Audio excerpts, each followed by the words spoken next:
Now, these are well-educated people, so it's unbelievable how they could make such a mistake. It all came where Kwarteng made a mini budget last week.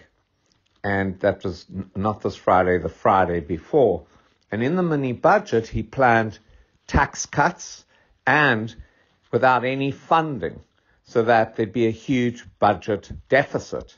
And furthermore, this would all go mainly to the rich. So it was a tax cut on marginal tax rates and decreasing them for high-income workers above £150,000 and corporates a lower tax rate. And it's unbelievable that in this, it turns out that the lower income earners would get something like £13 extra per annum, while the very rich would get an extra £10,000. And this is at a time of an energy crisis with inflation, which is huge in the UK, like most countries, running at about 10% per year. And we're in a stagflation, which means we're in a recession. So this policy, unfunded tax cuts, is the most ridiculous and outrageous policy. Indeed, the IMF sharply criticized the United Kingdom. This is unheard of from the International Monetary Fund to criticize an advanced economy.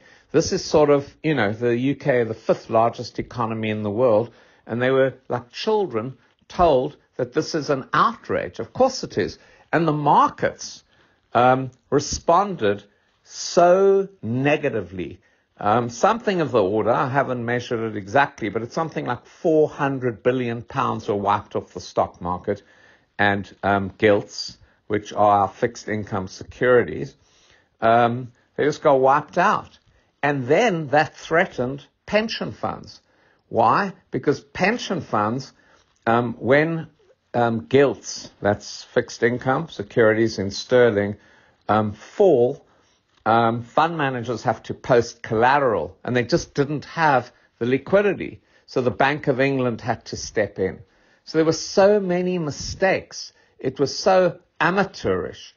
Well, they caught between a rock and a hard place. Right now in the polls, Labour have a 33-point lead. Okay, it might be only in 2 years away, but MPs from the Tories are also basically likely to, either abstain or not vote for their government. So these guys could be gone very soon. There are a lot of people talking about this.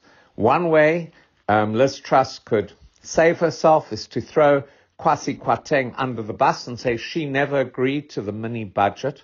The solution, which isn't going to happen, unfortunately, she's got to get up, Liz Truss, whose days are numbered, in my opinion.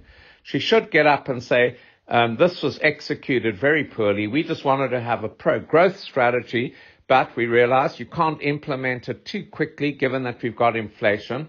But what we're going to do is postpone the tax cuts, okay? And furthermore, we're going to cut something else. But cut what? We're already in austerity. Police investment is poor, so domestic security is really poor. They spent a lot of money on COVID. They've done some decent things. But overall, if you're poor in Britain, which is basically 70% of the population, are earning less than or close to a minimum wage, they've just given the stall away to the Labour Party, who've got a lead in the polls now of 33%. That's the biggest in history. So everything that could go wrong have gone wrong. We've had a market disruption when we in the worst circumstance, and we will have stagflation in the United Kingdom. I'm really surprised to see this government survive.